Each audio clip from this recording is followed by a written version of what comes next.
I'd like to introduce Dr. Christopher Edley Jr. He's the co-founder and president of the Opportunity Institute and a PACE Advisory Board member. He has many, many accolades, and among them is that he is the Honorable William H. Orrick Jr. Distinguished Professor of Law at UC Berkeley.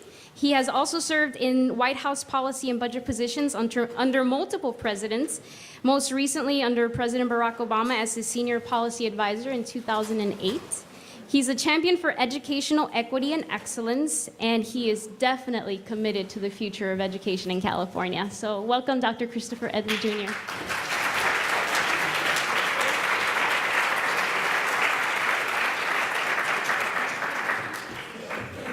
Thank you, Daisy. I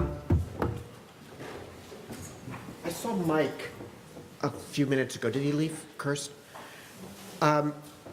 Well, I was going to apologize to him, sort of, for being a little late this morning. Missed the first part of his talk. I mean, I was up last night helping my daughter prepare for her algebra final today.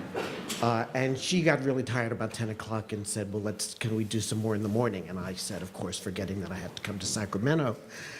But after she went to bed, I stayed up for another 2.5 hours with Wikipedia trying to relearn quadratic equations, only to discover that despite having been a math major at Swarthmore, I had forgotten all this stuff. And I couldn't understand this stuff. And what is this Common Core all about? It was very challenging, and I didn't appreciate it one bit.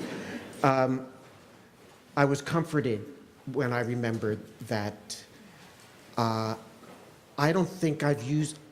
certain that I've not used the quadratic formula since 10th grade. Let me talk about three things. The first,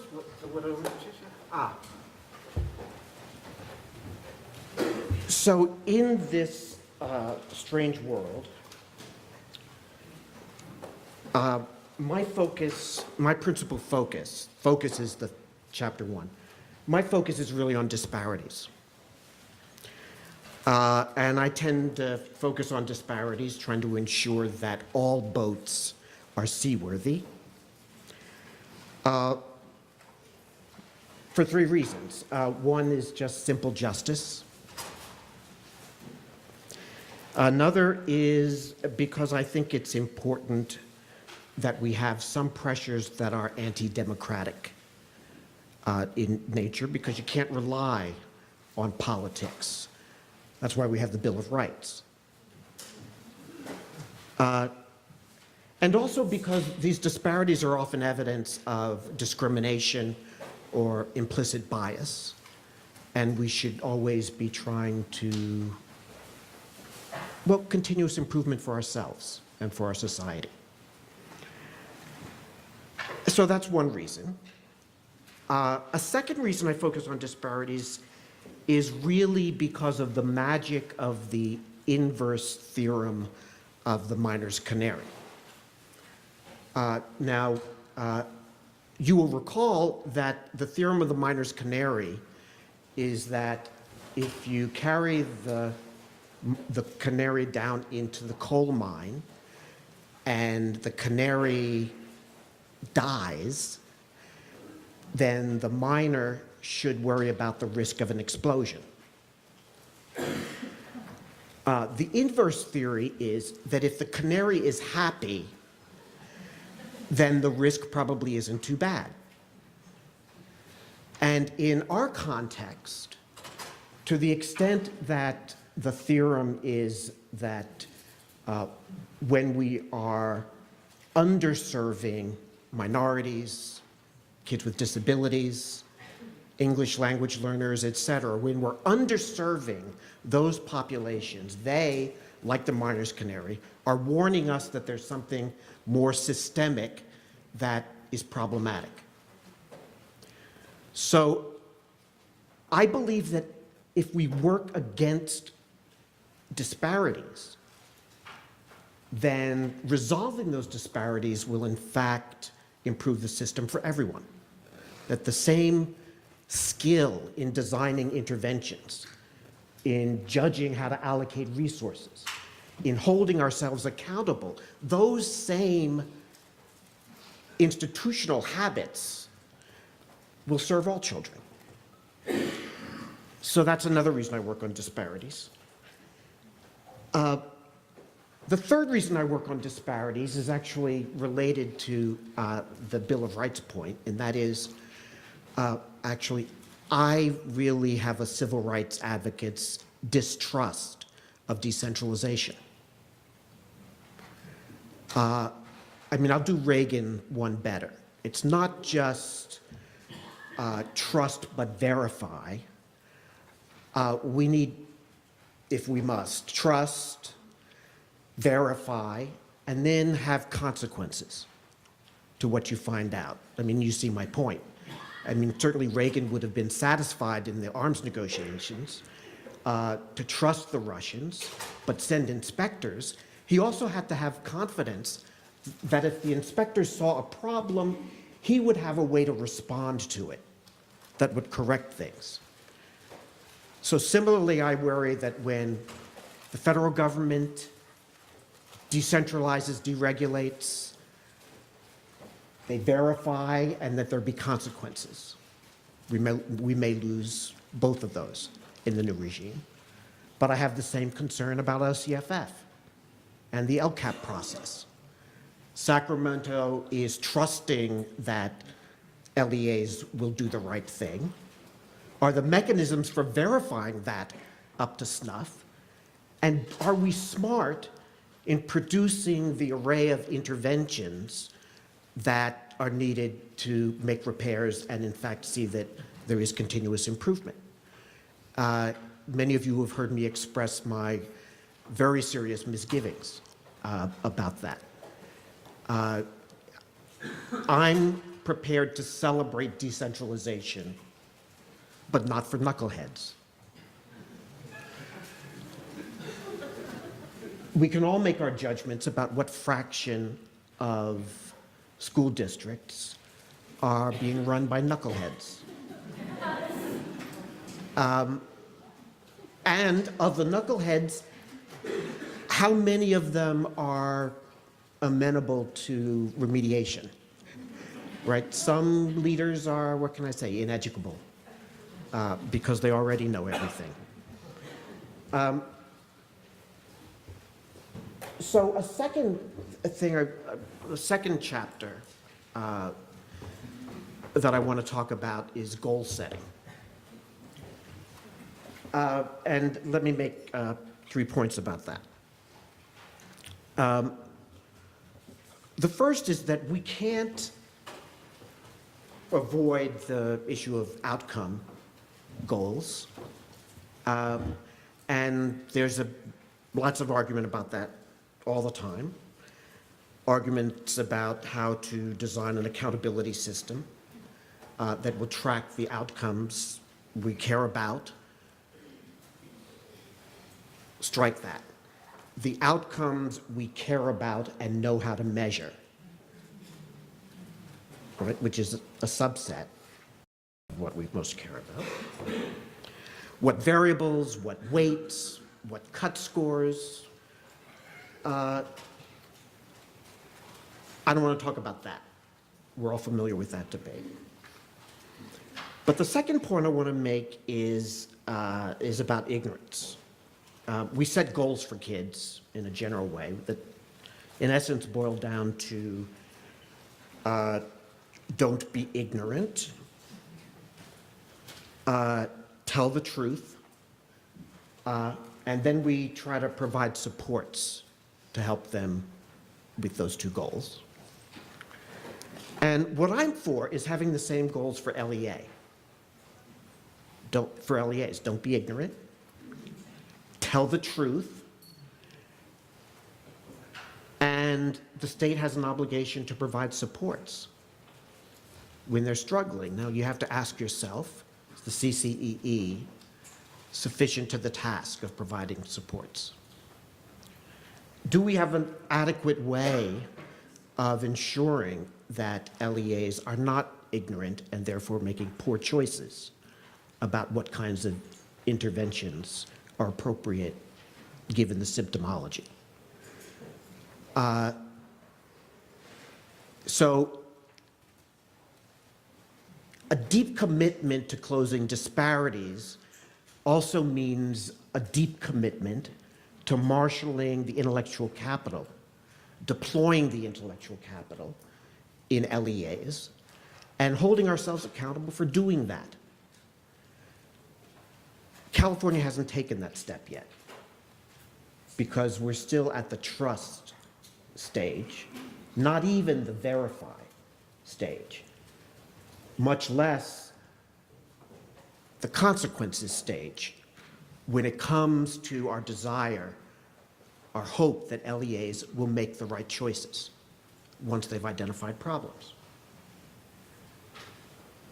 The result is that in LEAs where the leadership is terrific and informed and open to criticism and correction, and they're imaginative, well, good stuff is going to happen. But again, we have to worry about what's the distribution of those kinds of assets, of those dimensions of capacity across all of our LEAs and then all of our school sites. And if you're as worried about that distribution as possible, then we need more focus on trying to provide the supports. Some of you have heard me talk about this triangle for decision-making with three vertices. We make decisions based on evidence, or based on intuition, or maybe based on politics. Well, if I'm a principal or a superintendent not familiar with the evidence, I'm certainly going to rely a lot on either what's politically required of me or on my intuitions. That's what I'm going to do.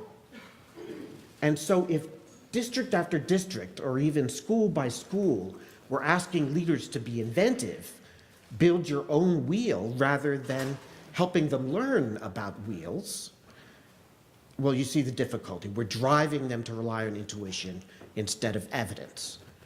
And running a school is a pretty much full-time job, I've heard.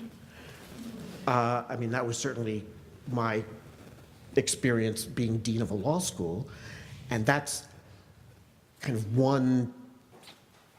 1/100th as difficult as being a principal in a comprehensive urban high school. I would never take that job.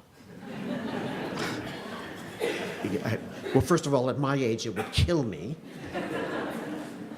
And my insurance isn't that great.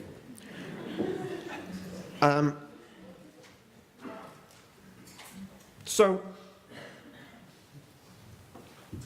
where this leaves me is thinking that the goals for LEAs are not just about better student outcomes, they're also about smart choices when districts, when schools are in trouble, smart choices about what kind of intervention is appropriate, backed up by a system that permits continuous improvement in the selection of choices. The rhetoric about promising practices, the rhetoric about peer review is empty because right now there is no infrastructure for peer review.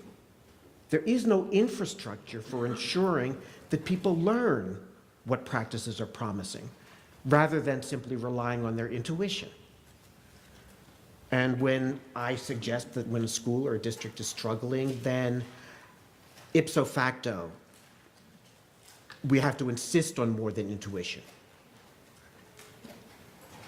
Now, on these interventions, I'm definitely in favor of interventions that are shaped in order to support continuous improvement. The problem is how do I put this? There's no handicap ramp up to Pikes Peak or up Shasta Mountain. You have to do mountain climbing. And when we say continuous improvement, are we on the handicapped ramp? or are we doing mountain climbing? So our aggressiveness in fomenting change and supporting change and our aspirations has to be more like mountain climbing than like rolling up a gentle slope. And I just want to say that mountain climbing is not an easy or comfortable activity for most people. They definitely need supports, and they gotta truly believe that at the top of the mountain, there's something worth climbing for. And it's a really bad idea to do it alone. It's a really bad idea to do it alone. In part, because if you're by yourself, you may pick the wrong path.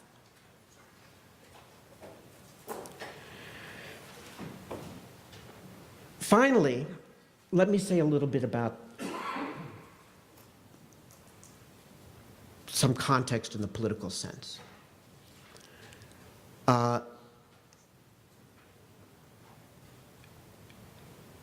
I want to focus on what the change at the federal level requires of us in this moment and the next.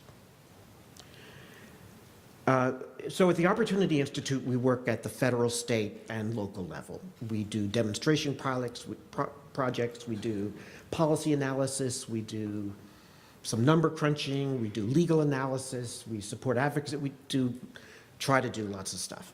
It's very interesting. But one thing about working across these sectors, federal, state, and local, and across segments from early childhood to early career, is that the federal role, even if there are not much teeth in it, is at least has been structured so that there's a forum for stakeholders to go in and meet with the feds and argue about policy and try to reach consensus among themselves and with the federal government. And that sort of helps us identify a path and at least a light from the feds showing where the path is, with or without bayonets at our backs to make us walk down that path. But at least the light is there, and a consensus about which path we should be walking. But now we are likely to see the light extinguished. Witnessed 2 days ago the announcement that the federal department was pressing the pause button on its efforts to implement ESSA, leaving unknown the implications of their pause for the pace at which states have to implement the statute. We'll find out, presumably, within a couple of weeks what it means in terms of deadlines and so forth, what they think compliance with the statute means. Extinguish the light, as well as confusing us about which path. And on issues like early childhood, on issues like community college performance, probably just not even bothering to try to build a path, identify a path. So those responsibilities devolve to the states. And California's responsibility now is to work harder at finding the right path and shining a light, and work harder, moving on to another point, not by itself. Not by itself. Now, I've said before that until I took the job as dean at Berkeley Law, I had never spent 2 consecutive nights in California except for the 2000 Democratic Convention. And I spent decades saying disparaging things about California. I now no longer say disparaging things about the northern part of California.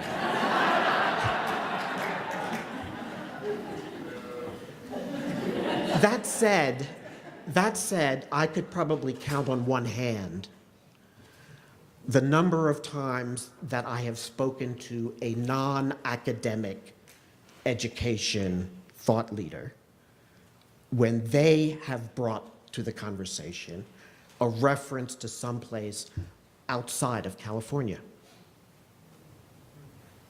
I can hear it from researchers, but from practitioners, nobody, maybe I've just been hanging out in the wrong places, but I haven't heard anybody say, boy, you know the way that intersegmental coordination works in Florida? That's really great. Or, you know, that reading rubric they're using in Kentucky, it is so much better than the one we're using in Salinas. Haven't heard it. So part of our obligation in this new regime, this headless regime, is to be a little less self-referential, to broaden our aperture, to see what can be seen around the country. Frankly, I'm not that much interested in international comparisons because the really great places, I mean, it is true, I want to crush Finland. But at the end of the day, we have to acknowledge that Finland is sort of a toy country. You know, it's not.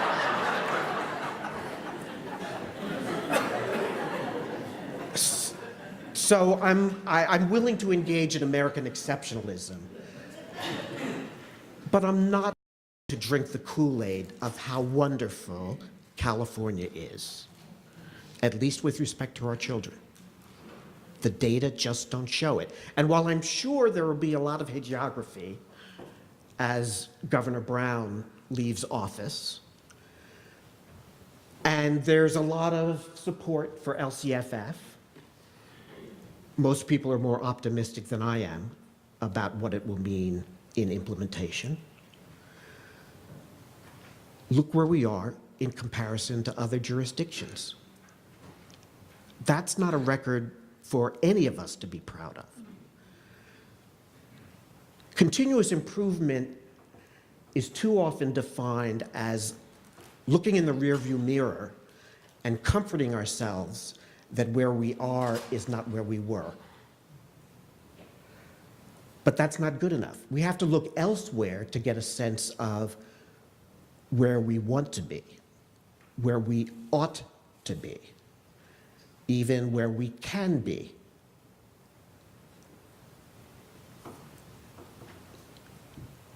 I think that we have a great opportunity, not only, as somebody said, because we're so low down, but also, of course, we have a gubernatorial election in the offing.